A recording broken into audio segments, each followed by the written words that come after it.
A gente vai ver um pouco sobre a neurociência, né? O que é a neurociência. A gente fala tanto de neurociência, mas a gente fala de uma forma bem nova, como se a neurociência fosse bem jovenzinha.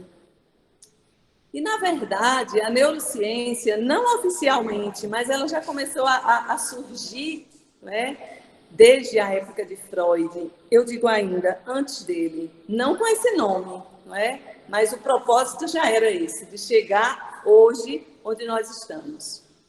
Então, a neurociência é um campo interdisciplinar, multidisciplinar, né, que envolve muitas áreas, como nós temos aí a neuroanatomia, neurofisiologia, neuroquímica, neuroimagem, a genética, a farmacologia, a neurologia, a psicologia, psiquiatria. E como disse o padre Benevaldo, nós passaríamos o dia, como o currículo dele, falando dessas áreas interdisciplinares, às quais a neurociência faz parte, né?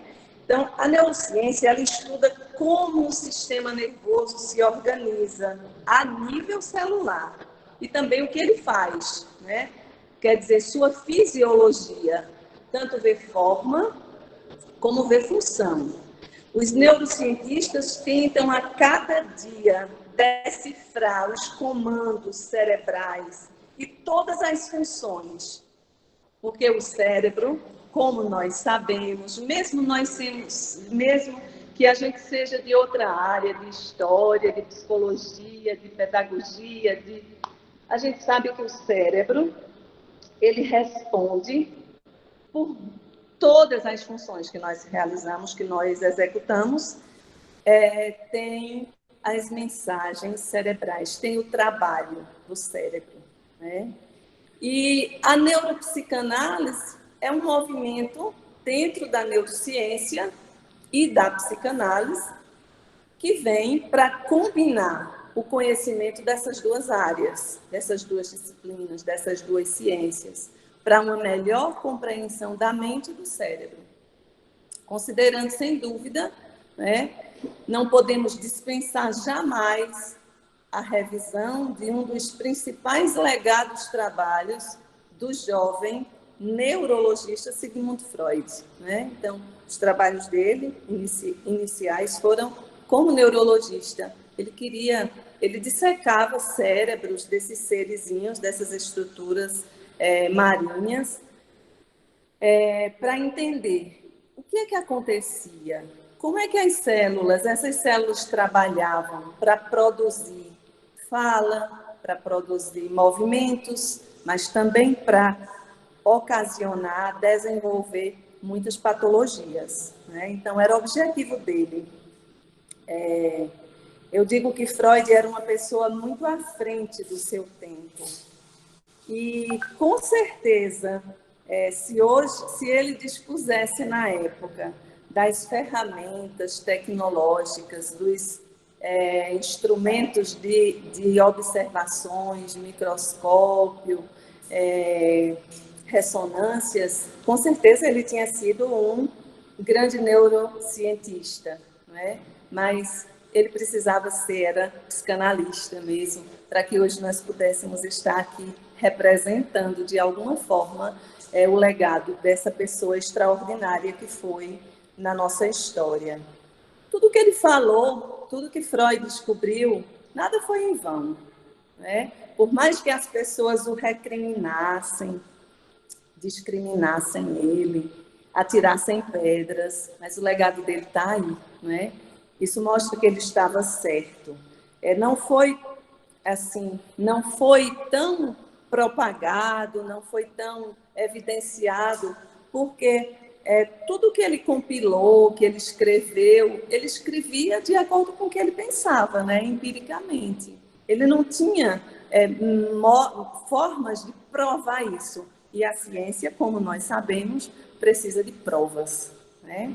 Mas estamos aí, estamos nesse processo, aprendendo e levando o conhecimento dele e de tantos outros que nós vamos conhecer hoje, que antes de Freud teve tantos outros, né? Então, Por isso que nós dizemos, a neurociências é considerada, assim, no nosso meio, uma ciência nova, mas a gente vai sair daqui hoje vendo que ela não é tão nova assim.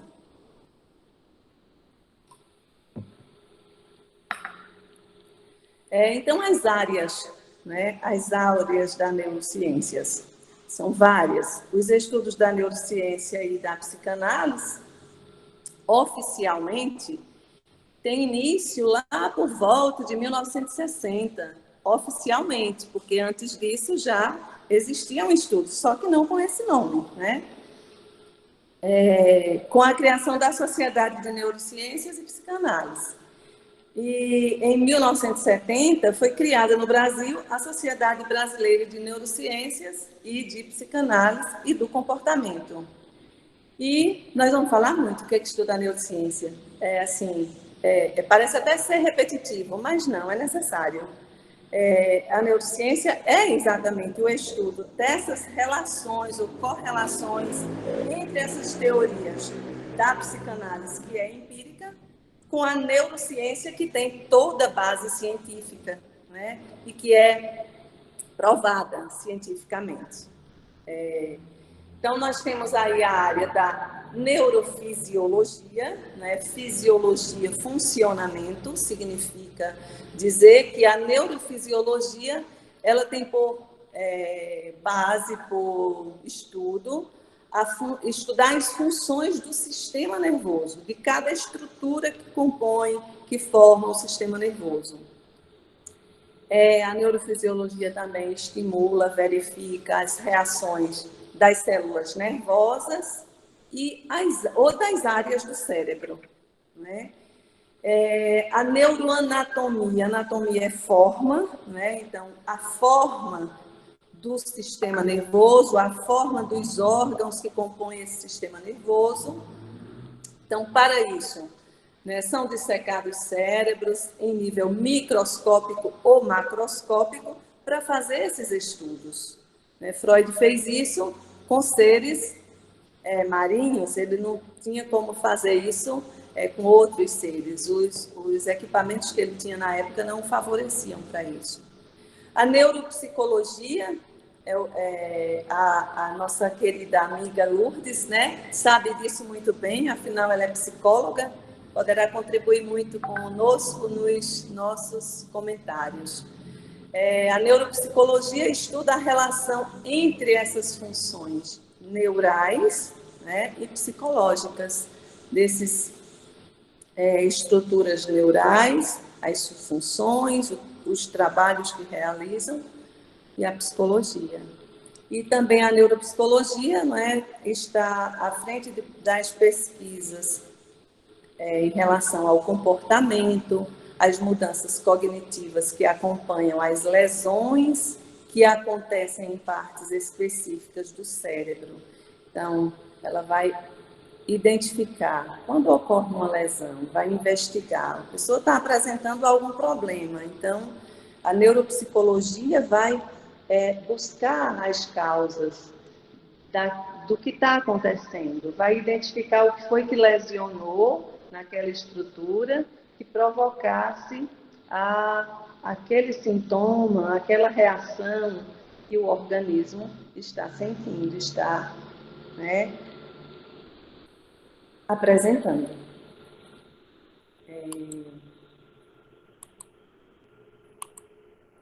Então, a gente precisa conhecer um pouco da história, né? Não podemos fugir da história.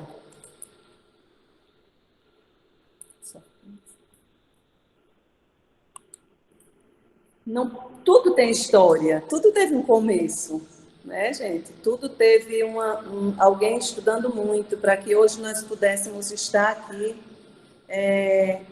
relatando isso. Então, eu não estou criando nada. Tudo que eu vou dizer aqui é resultado de uma pesquisa que eu fiz para ministrar esse seminário. Então, nada é meu. Tudo que eu trago é de neurologistas, é de estudos, é de pessoas que dedicaram grande parte da sua vida para que hoje nós pudéssemos estar conhecendo. Então, eu diria que o primeiro, o primeiro registro, assim, que se tem conhecimento em que palavras como cérebro, meninges, líquido cefalorraquidiano apareceram, foi num escrito chamado Papiro Cirúrgico de Edwin Smith, que data do século 17 a.C. e contém referências, textos escritos até 3.000 anos antes de Cristo. Então, o documento foi encontrado no Egito, continha as mais antigas descrições anatômicas, fisiológicas, patológicas de diversas doenças, incluindo até danos cerebrais, de correlação entre as funções cerebrais e as localizações. Então, como nós vemos, né, não é novo. Como eu diria anteriormente, a neurociência não é novo, os estudos que se faz de neurociência, só que não foram oficiais, assim, não era com esse nome, mas já existia lá muito bem atrás a curiosidade de entender esse órgão. A neuropsicologia, ela data de 1543, quando André Vesalius, um médico europeu, publica o primeiro livro de anatomia, e era moderno na época, né, com ilustrações detalhadas do cérebro humano. Então, acho fantástico isso, porque, 1543, não tinha tantos recursos que nós temos hoje, que nós, né, dispomos hoje. E eu acho fantástica a inteligência, o dom, a iluminação divina para fazerem tudo isso. Né? Deus está em tudo, Ele é perfeito.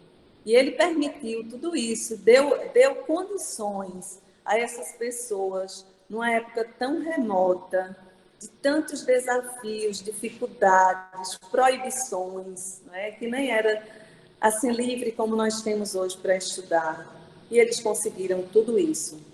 Em 1859 vem Charles Darwin, né, nosso querido Darwin, e publica A Origem das Espécies.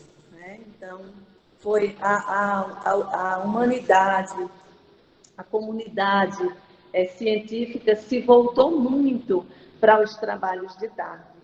E como nós sabemos, mesmo como hoje, naquela época também existiam as predileções. Então, Freud estava desenvolvendo muitos trabalhos, desenvolveu ao longo da história muitos trabalhos, mas esse trabalho de Darwin abafou, digamos assim, o trabalho de muitos outros cientistas, muitas outras pessoas que estavam desenvolvendo trabalhos magníficos, como nosso querido Freud, né? Mas a bola da vez era Darwin. Em 1873, o cientista, neurologista também italiano, Camillo Golgi, ele publica o método do nitrato de prata para observar, fazer uma observação completa dos nervos. Né? Então, ele já usava um microscópio, mais rudimentar possível, né? Mas ele dispunha disso e ele conseguia, utilizando lâminas com nitrato de prata, observar os nervos. E com isso ele ganha o Prêmio Nobel de 1906. Camillo Golgi também foi ele que descobriu o complexo de Golgi, né? Uma estrutura da membrana do citoplasma das células, né? Todas as nossas células, no seu citoplasma tem uma estruturazinha chamada complexo de Golgi e recebeu esse nome em homenagem a ele. Em 1889, Santiago Ramon e Cajal, né? Ele escrevendo sobre o neurônio, ele se dedicou à estrutura da célula nervosa, o neurônio, e ele já intitulava esse trabalho como a doutrina do neurônio. Aí ele acreditava, ele entendia que os neurônios eram elementos independentes e constituíam unidades básicas do cérebro. Então, Então, ele estava exatamente no caminho certo, né?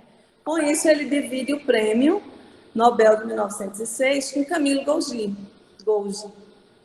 Em 1895, nosso querido mestre Freud estudava e escrevia suas teorias sobre os neurônios também, sua fisiologia. Ele queria entender, observando aqueles seres que ele selecionou para estudar, o cérebro, né, dos animaizinhos marinhos, mas ele observava também o comportamento, as patologias dos pacientes que ele atendia. E ele sabia que tinha algo no cérebro, nessas células, nos neurônios. Então, ele queria entender o funcionamento dos neurônios. E ele deixou isso registrado num apêndice do capítulo do primeiro livro, né, o registro da carta 39, que ele escrevia a Flies. Nós vamos ter a oportunidade de conhecê-la e de falar sobre ela ao longo do nosso dia. Lá em 1900, Freud abandona a neurologia para estudar psicodinâmica, né? Porque as dificuldades, o descrédito e outras coisas mais que nós já ouvimos e vamos ouvir mais, né, a respeito dessa trajetória de Freud. Ele se dedicou à psicodinâmica e publicou a interpretação dos sonhos, dando início, assim, marcando de forma oficial o surgimento da psicanálise. Em 1906,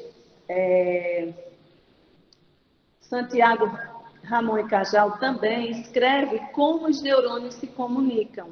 Ele já conhecia os neurônios e ele estava observando o comportamento, como é que eles se comportavam, como havia uma comunicação entre essas células.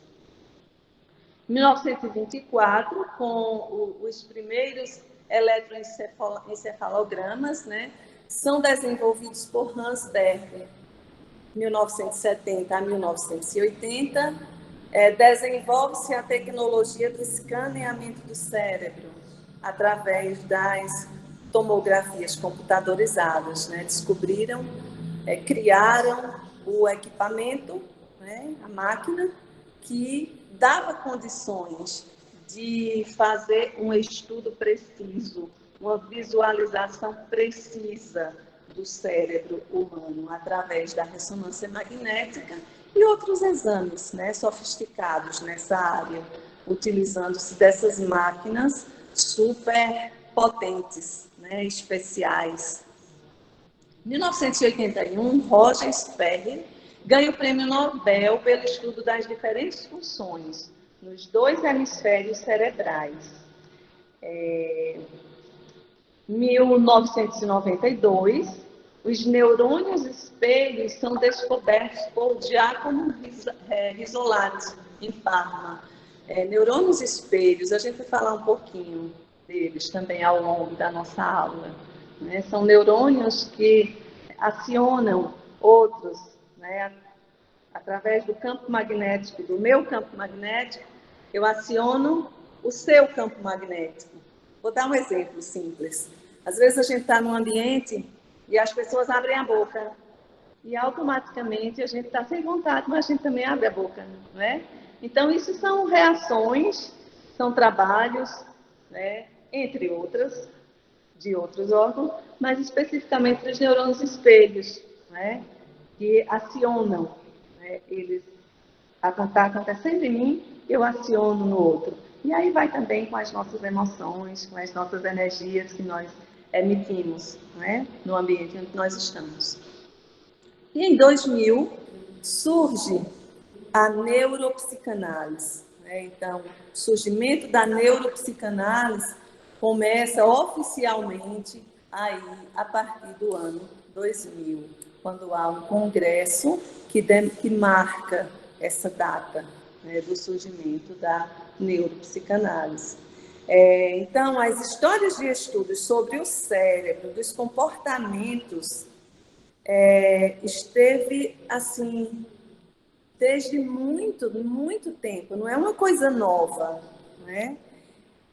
A obra de Freud, essa obra que constitui o projeto Psicologia para Neurologistas, que ele escreveu em 1895, mas que infelizmente não foi publicada enquanto ele ainda estava nesse planeta, nesse plano, né? Somente depois da sua morte foi que foi publicado esse projeto para uma psicologia científica e que constituem a gênese da psicanálise. Então, isso mais uma vez mostra, prova para nós que Freud estava certíssimo em tudo que escreveu, em tudo que intuiu, em tudo que pensou, mesmo de forma empírica, sem poder provar nada, né, para calar a boca da ciência. Mas aí ele estava certíssimo. Freud abandonou a neurologia, né, como nós vimos, para se dedicar à psicodinâmica, que é o estudo sistemático das forças psicológicas que agem sobre o ser humano. E aí ele enfatiza, né, ele dá ênfase às interações entre as motivações conscientes e inconscientes, né? E aí ele cria as tópicas freudianas que embasam todo o conhecimento que nós temos a respeito da mente, dos problemas da mente, das estruturas mentais. Então, neurociências e psicanálise. Será que há algo em comum entre esses campos?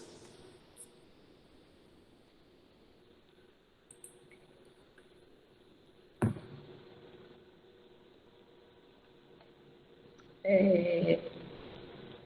que é que a gente diz? Algo de comum entre esses campos, neurociências e psicanálise, de acordo com o que nós já ouvimos, né, até agora,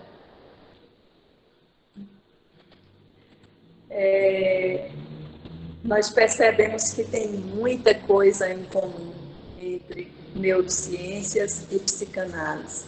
Como há uma complementariedade entre essas ciências, entre essas áreas. A gente vê aí um pensamento, um relato de Hipócrates, né, o pai da medicina, e ele escreveu que o cérebro é o órgão mais poderoso do corpo humano, sendo, além do mais, o intérprete da consciência. Então,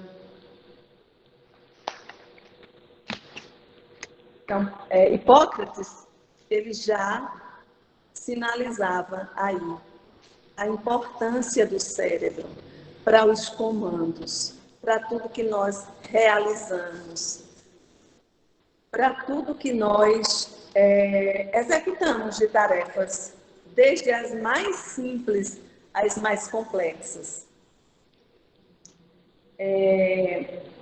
A gente vê que, estudando, né, nessa pesquisa, no século IV depois de Cristo, os padres Nemésio e Santo Agostinho também afirmavam, tinham curiosidade de conhecer os processos mentais. E eles diziam que as faculdades da mente, como eles se referiam,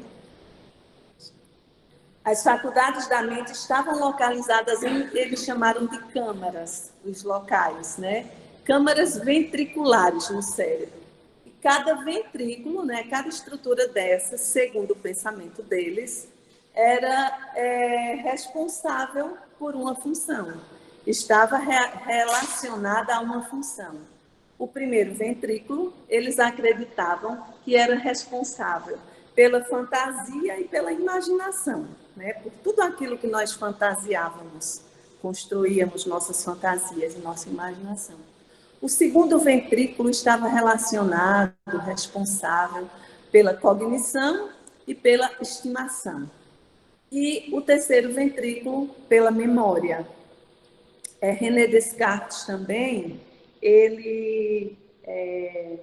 Descartes era filósofo, né, físico, matemático francês, e ele dizia que, ao selecionar a glândula pineal como esse centro integrador, tinha como argumento principal a localização desta glândula no cérebro. Então, eu acho fantástico isso, ó. Não importa a área, não importa, porque eu sou da área de história, eu não preciso conhecer algo relacionado ao corpo humano. Isso é de biologia, ou vice-versa, ou um conteúdo de história eu não posso aprender porque eu sou de biologia. Não, eu acho que nós precisamos, devemos aprender o máximo do que nós pudermos, né? Então, a glândula pineal, nós sabemos e vamos ver, né, falar sobre ela ao longo do nosso dia também, de quão importância ela tem para regular nossos estados de sono, de vigília, de descanso, né? Então, Descartes já sinalizava sobre a importância dessa glândula. Então, a gente vai agora realmente para a estrutura, para essa viagem dentro desse sistema nervoso, né? Quando a gente fala de sistema nervoso, então, nós já aprendemos isso, né? Falou de sistema nervoso, a gente já